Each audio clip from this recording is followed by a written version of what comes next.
What's up, guys? Today is Wednesday, March 12th. We are continuing on with 355 days of vlogging, and I said 355 for a reason. I started this on the 10th of January, so hopefully we can just carry on through the rest of the year. I had a couple of things that I wanted to talk with you guys about today. So first things first, a quick story time. I kept telling myself, maybe we should have themes of the week. I don't know what you guys think about that. But then at the same time, to make sure that I'm honoring the fact that every day before I start these vlogs, I consult the Holy Spirit and ask Him to guide me in what to say to you guys. So that's how I create my content. So I feel like even if we did have a theme of the week, I would still continue to do that and it would be okay. But I don't know. I don't know how you guys are feeling about topics changing every day, but that's how I create my content, is asking for guidance from the Holy Spirit first. But we can definitely incorporate that into a theme of the week if you guys feel like that might be something that you're interested in listening to. So some of the ideas I had for themes of the week were around boundaries, making sure that we don't have ourselves trapped in toxic relationships, self-talk, relationship with God, building a healthy relationship with God, growing closer to your partner, empty nesting, preparing to have children, enjoying your single season if you never want to be in a relationship with someone. Yeah, so things like that. That brings us to the topic of today, which is about loving your children. I know most of us who have kiddos understand what it means to love your children, and that there are a handful of people out there who might find that more challenging because of different mental health issues that they might be facing. If you suffer from depression, sometimes it's hard to show affection to other people. It's hard to show affection to yourself. But if you do have a healthy relationship with yourself and you can say, yes, I love my children, I am interested in having a healthier, better relationship with my children, then that's what we're going to talk about today. So if we think about the 5 love languages as it relates to the relationship that we have with our kids, right? We have words of affirmation, acts of service, physical touch, gifts, and then quality time. Our children need for us to show them love, and with all 5 of these love languages, hopefully you're able to share most of those with your partner or your spouse, and with yourself. But definitely when it comes to our children, we want to make sure that we're loving them completely. I know there's a couple that I like to watch, a marriage and family. I think they do marriage and family therapy, and then they also do counseling. And one of the things that the husband likes to say often is, we love our children no matter what and even if, right? So, and they should know that. We want to make sure that we're communicating that to our children, that there's nothing so bad that they can do that they will no longer be loved by you, right? We might be disappointed, we might be upset or frustrated, but we still love them. And when we look at the way that Christ loves us, when we're following that example, it makes sense. There's nothing that we could do to earn Christ's love, and yet He loves us anyway, like no matter what and even if. Sometimes things that we do might put a strain on the relationship, but we can always come and talk to Him with a sincere heart. That's the type of relationship that we want to have with our children, where they feel like they can talk to us about anything because they know that we love them no matter what and even if. And I'll try to link his information below. So let's get into the love languages. And I want you guys to keep in mind that it's important for us to show love to our children no matter what age they are, right? Because if you're thinking, oh, well, my kid's 10 or my kid's 15 or my kid's 22, they don't really need validation from me anymore. They don't really need affection, or they know that I love them. Is that the type of relationship that you have with your partner? What if they stopped saying I love you? or if they stopped giving you hugs. We still need that. And if you still need that as an adult, right? Love and affection, affirmation, imagine how much more your child needs that from you. So let's get into the love languages for our children. The first one is words of affirmation. So that's basically providing validation for your child. If they did a good job on a test, or doing their chores without needing reminding, or even after you reminded them, they went ahead and completed the task, or they got through the day without complaining. Maybe they're doing great with their grades. To make sure that we're acknowledging the things that they do well, not just the areas where they might be struggling, is when you go throughout your day, and here's a good way to kind of keep track of how often you're positively affirming and validating your child, is if you kind of write down throughout the day the things, the complaints that you had, that you shared with your child, and then you write down in another column the list of praises that you gave your child throughout the day. We want to focus on positive reinforcement, right? Because your list of complaints, especially for your child, shouldn't be longer than the list of praises or encouragement that you give them throughout the day. I know Jay Shetty likes to say, and I forget where he got this quote from, and I'll try to link that below too, but he used to say that, I'm not who I think I am. I think I've said this before in another video, but I'm not who I think I am. I'm not who you think I am. I am who I think you think I am. And it's so important when we're looking at children, because they're sponges, right? And they look up to us as guides on how they should live their own life, and how the world sees them, how they should treat themselves. So no matter how your child is doing in the moment, to love them where they are and encourage them to see potential in themselves. And this, no matter what they're going through, even if we're looking at children who have like Down syndrome or something, and you look at the children who have caregivers who have kind of just checked out and given up on that child, versus the parents who pour love and encouragement into their child, and how much better we perform when people believe in us, when people are constantly affirming and encouraging us. So to make sure that we're doing that with their kiddos, I love you, I'm proud of you, good job, I like it when. Yeah, and if you're having a hard time with that, it might be a good time to visit with a counselor or your spouse and brainstorm ways to acknowledge and praise your child together.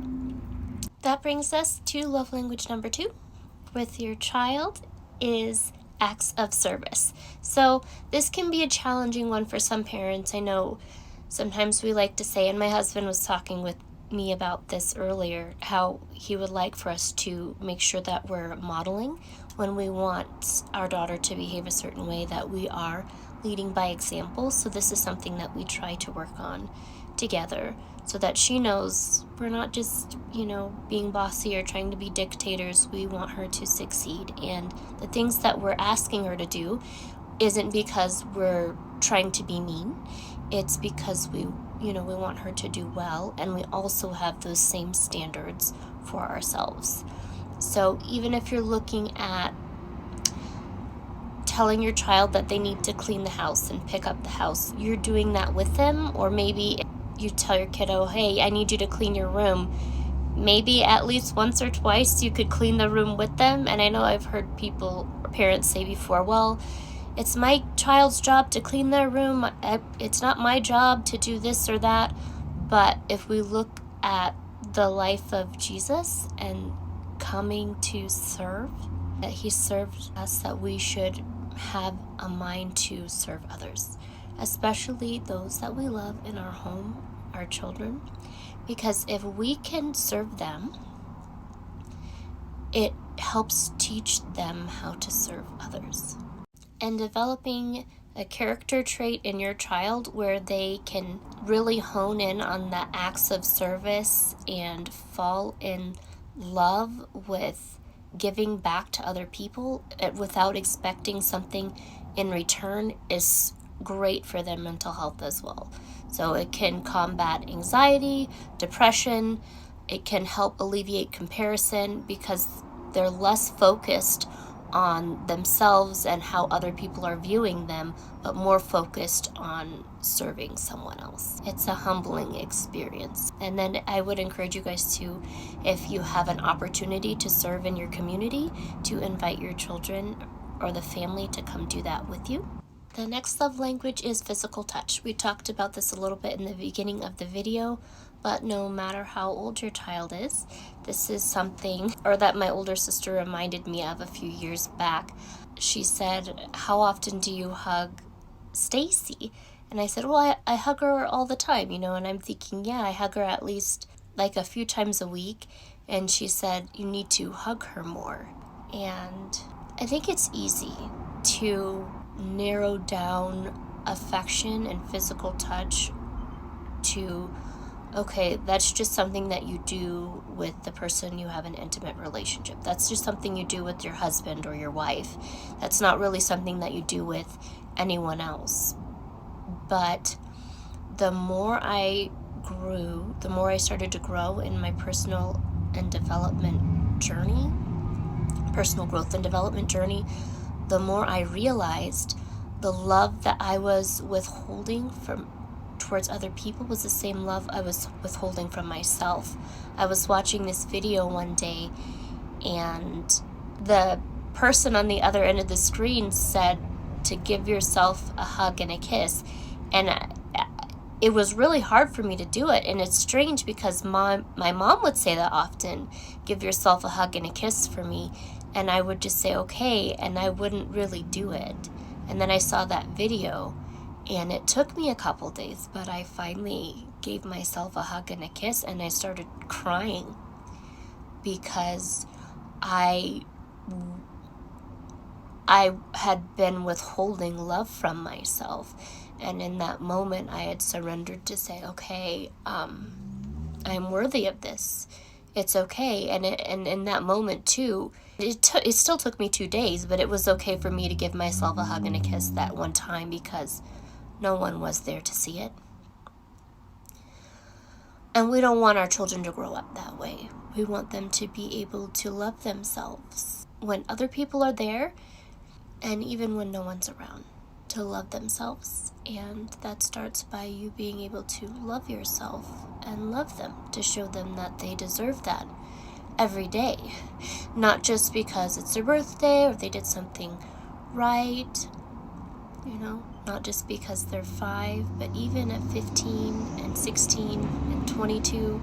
I had another friend who's a counselor, and she, a therapist friend of mine, and she said, people often think that our teens and our children who are young adults no longer need love and affection from us anymore.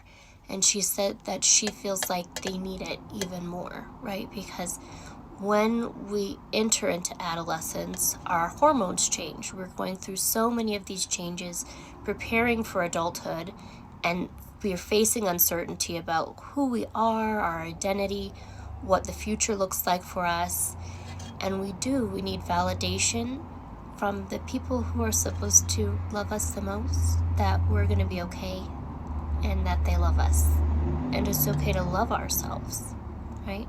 And we do that through words of affirmation, we do that through acts of service, and we do that through physical touch, through being able to hug and kiss our children. And if you're one of those where you're struggling showing your child physical affection, that might be something that you want to unpack with like a good counselor. And when I say things like that, I really mean it. All counselors are not good counselors. All therapists are not good therapists. All life coaches are not good life coaches. And sometimes they are. They're just not the right fit for you. And that's okay too. But to not neglect giving your child affection, physical affection, because of your own personal wounds. We want to make sure to get over ourselves, so to speak, so that we can show up for our children. And however you need to heal in order to do that. That it's okay for you to take that time to heal for yourself so you can show up for the people that you love. As your children need you. They need you to love them and to touch them, to hug them. Next love language, gifts.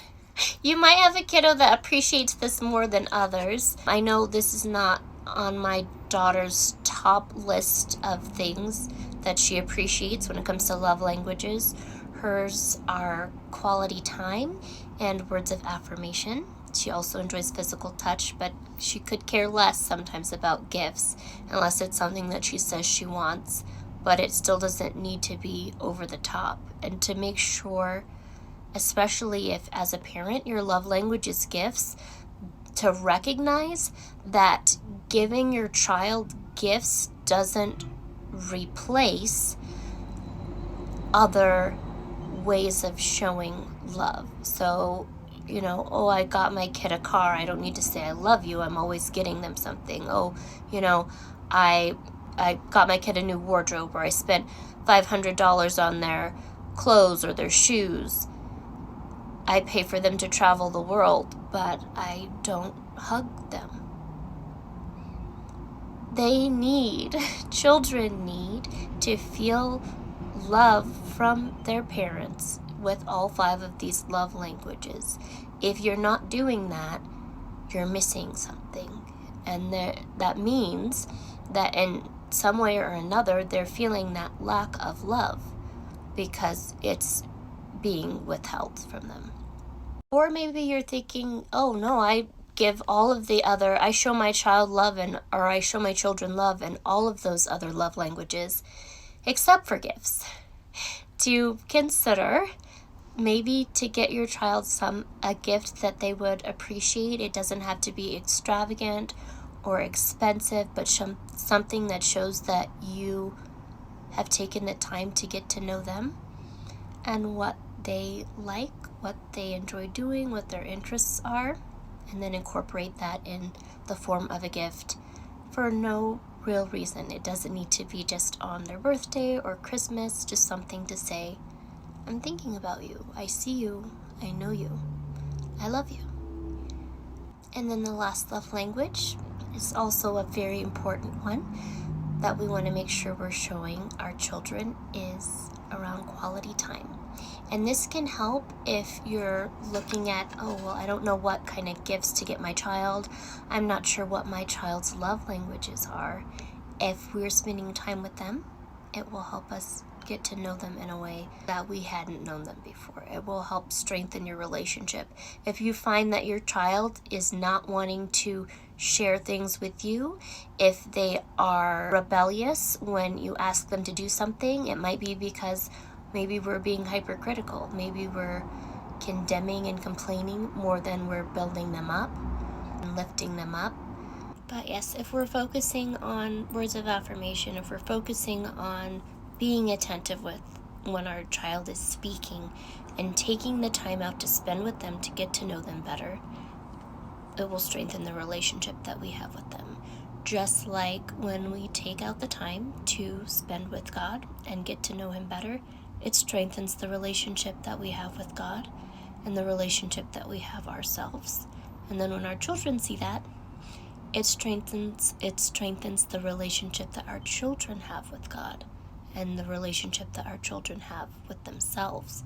So, quality time, it's something that shouldn't be neglected. We want to make sure that we spend a little bit of quality time with our children every day. And most of that should be listening. I know sometimes it's hard to listen when they say something that maybe we're thinking, I don't agree with that. But to try to listen first and maybe pray before we respond if they say something that is making us upset, so that they know they can come to us with anything and that we are in their corner. That everything that they say isn't wrong, but that we see the things that they're doing right. And we're a safe space. We're a safe space for them to come relax, and we are a safe space for them to have a sounding board, and when they need discipline, we're there for that too. I love you guys so much. I hope this video was a blessing to someone. And yeah, I'll try to add some scriptures to the end of this, and I hope to see you in the next video. Bye guys.